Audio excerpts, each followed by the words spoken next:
appréciation. D'accord. Permettez-moi de saluer le commandant Herpen de la base aérienne 118, qui nous fait l'honneur de sa présence, le colonel Fourny, accueil du musée, nos amis de la FA ici présents, et les personnalités présentes. Merci de votre présence à tous. Merci. Bien, c'est à moi d'introduire ce petit événement. D'abord, je voudrais m'associer au remerciement du président, mon colonel. Merci d'avoir distrait de votre temps précieux pour assister à cette cérémonie. Nous en sommes très sensibles et nous vous en remercions très sincèrement. Merci aussi au colonel Le Bourris a accepté de recevoir ce que nous allons lui remettre. Je pense que chacun d'entre vous a pu mesurer toutes les explications qu'a fournies le directeur du musée, et je crois qu'on a pu faire des liens entre l'histoire, ce que nous savons, et la réalité des choses. Alors, pourquoi nous sommes là aujourd'hui? Alors, il faut vous dire que nous sommes une association d'anciens rapatriés du Maroc. Et nous faisons partie de ces nombreuses familles françaises qui ont été en Afrique du Nord pour faire leur vie. Quand le maréchal Lyoté est arrivé, était la capitale du Maroc. Et il a installé à Fès une véritable ville de garnison. Parmi celles-ci, le départ des Français est devenu une université qui est en plein cœur de la ville de Fès. C'est-à-dire que la base aérienne existait au cœur de la ville.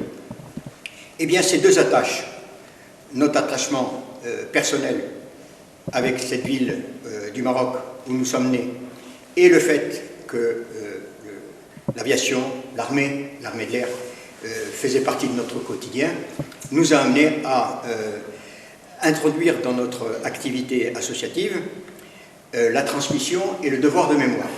Et c'est pourquoi plusieurs de nos adhérents ont décidé de transmettre leurs archives personnelles à des musées.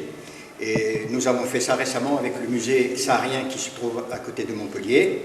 Et aujourd'hui, nous avons décidé de remettre un objet qui va vous être présenté par la donatrice elle-même au musée de Mont-de-Marsan. Voilà mon problème. En 2018 aussi, on a inauguré. Oui, en 2018, nous avons, toujours avec cet attachement à l'égard de l'armée et du Maroc, nous avons érigé une stèle au carré militaire du plus grand cimetière, une stèle qui a été érigée à la mémoire des 79 aviateurs morts pour la France pendant la période de pacification 1912-1935. Je passe la parole à Annie-Paul Burel qui va vous dire... J'ai écrit un papier parce que je suis une piètre oratrice. Alors, mesdames, messieurs, chers amis, c'est au nom de toute notre famille que je remets aujourd'hui à monsieur le colonel Le Bourris, directeur du musée de l'aéronautique de Mont-de-Marsan, la veste d'aviateur de mon grand-père, Octave Pubelier, qui est là, notre aîné, et dont certains dans notre famille, dont je suis, ont gardé le souvenir. Moi, je me souviens très bien de mon grand-père. Et rien ne prédisposait donc Octave, en toute fin de la Première Guerre mondiale, à devenir aviateur ni à exercer ses compétences au Maroc. Il y a laissé la trace d'un homme militaire engagé et d'un amoureux de ce pays où il fonda sa famille. C'est un honneur de lui rendre hommage par le don au musée de l'aéronautique de cette veste d'aviateur qui frise le siècle, ce qui va m'arriver peut-être aussi bientôt. Merci au musée d'en conserver et d'en transmettre la mémoire. C'est très important pour les familles. Et merci à notre association de FACI d'avoir permis cela, parce que sinon, je ne sais pas ce qu'il aurait été possible de faire. Donc merci vraiment à tout un chacun. Alors voilà l'objet. Je conservais à la maison très précieusement. Et maintenant, vous ai remis avec tout l'amour de la famille. Voilà. Une très belle veste. Et vous avez ici un petit fascicule qui retrace sa carrière, son histoire. Et pour finir, l'histoire de mon petit-neveu qui s'est engagé dans le même régiment qui a été créé à Fès. Donc c'est absolument incroyable ce qui se passe. Il y a une solidarité intergénérationnelle épatante. Voilà, et ceci pour vous. Eh bien, merci. Merci, madame.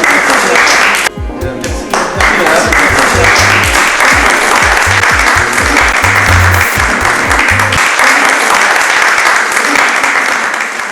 Je vais faire, tu veux parler après? Je finirai. Bon, ben déjà,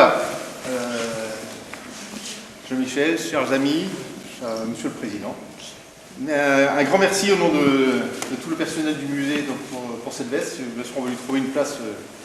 Il y a déjà de la place pour le mettre. Vous avez vu, au niveau entre les deux guerres, on avait du blanc, donc c'est bon, on va pouvoir l'occuper, ne vous inquiétez pas. C'est vrai que notre petit musée, il prend de plus en plus d'ampleur grâce au commandement de la base aérienne. Parce que si le patron de base ne suit pas, le musée, on végète un petit peu, donc très très bien. Donc j'en profite pour remercier Jean-Michel pour toute l'aide qu'il nous apporte tous les jours au niveau du musée.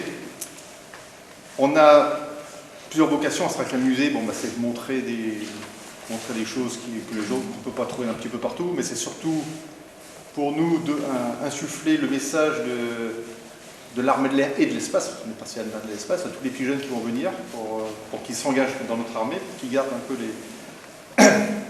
toutes les notions de patriotisme, d'engagement personnel ou autre.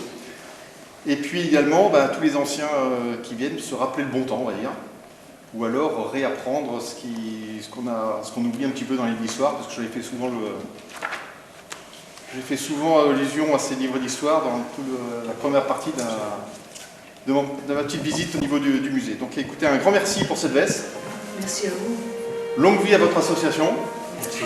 Et puis encore une fois, écoutez, chez nous on dit à la chasse, mais on répond bordel. Merci bien.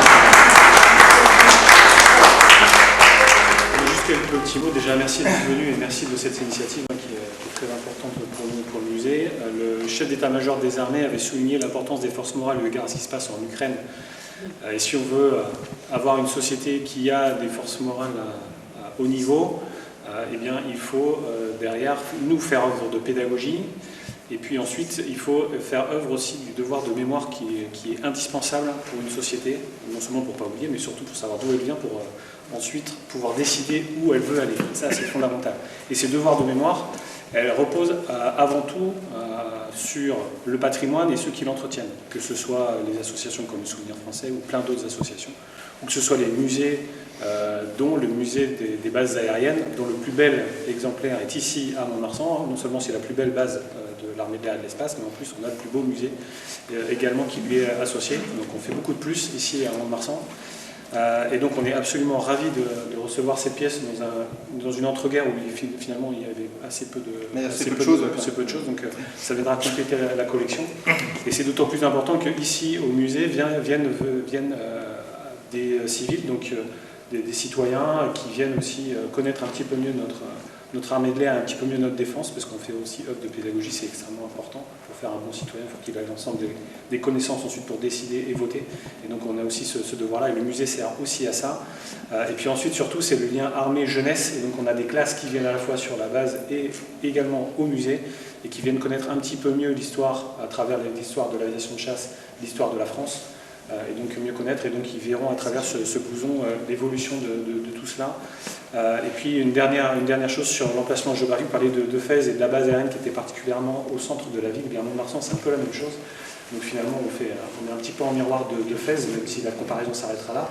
Mais néanmoins, si cette veste a servi au cœur de la ville de Fès, maintenant elle va servir au cœur de la ville de Mont-de-Marsan. Voilà. Merci mon collègue. Voilà.